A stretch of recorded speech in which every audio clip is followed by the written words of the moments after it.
So here are my stack of paste papers that I made, and some of them happened to get clips on camera and some of them didn't because my camera would shut off or the battery would die or something and I wouldn't notice it, and that's what happens. So this is that, you can barely see it in there. It's a title page to a book, and I just did a cross hatch, like a basket weave pattern.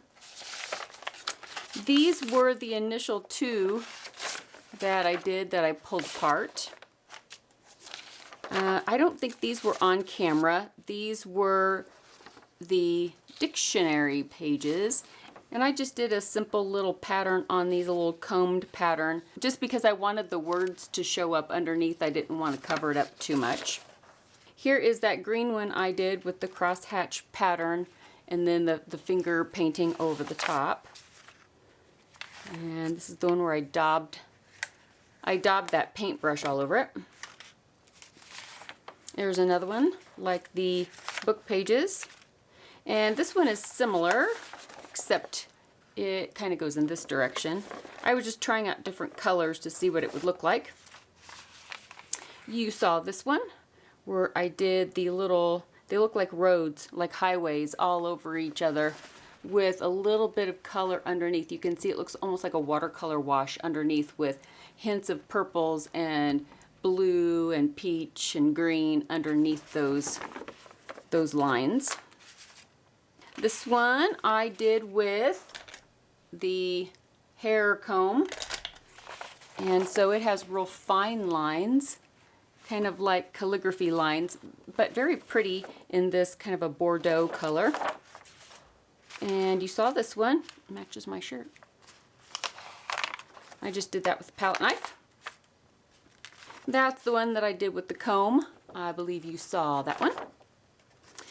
These are the next set that I did, and I don't think all of these will be on camera. This one has, as you can see, a basket weave underneath, and then I did a wash on top. Here's another one of those loop-de-loop patterns, but in pale purple.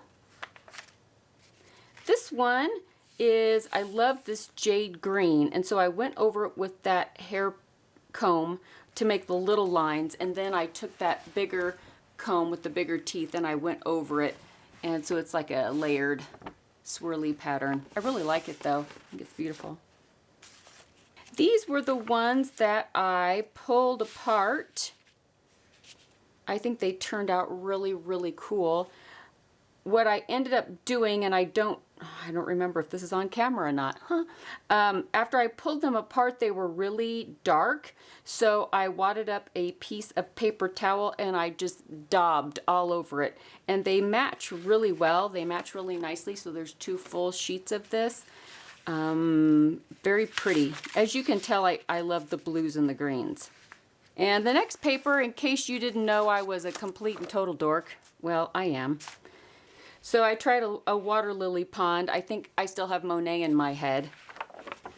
So I used the paste paint and I made somewhat of a watery scene.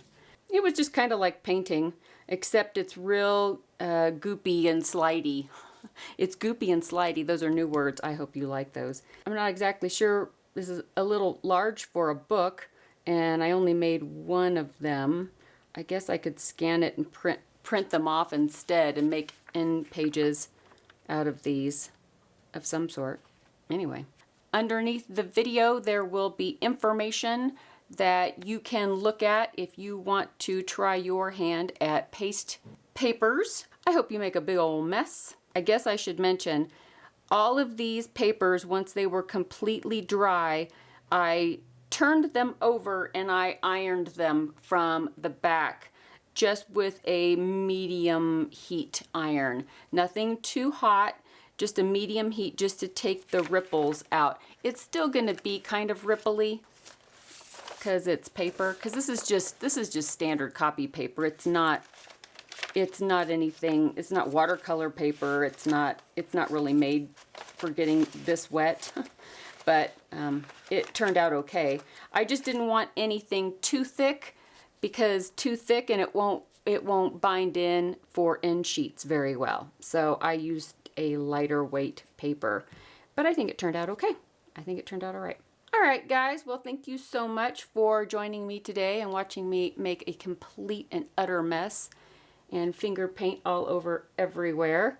And I hope you try your hand at paste papers. Get started on your road to making your own end papers or end sheets or book covers or whatever it is you end up doing with them. I gotta say, I really enjoy this type of painting, this paper art form. It's kind of fun. You're not messing up anything expensive because it's just a few ingredients, whether it's flour or cornstarch or rice paste or methyl cellulose, whatever it is.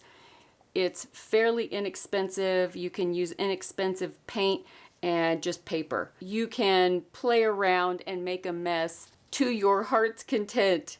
And I hope you do. I hope you do. I hope you enjoyed today's video on paste papers and the different kinds of styles and designs. And of course, this barely even touched the surface of what you can do with paste papers.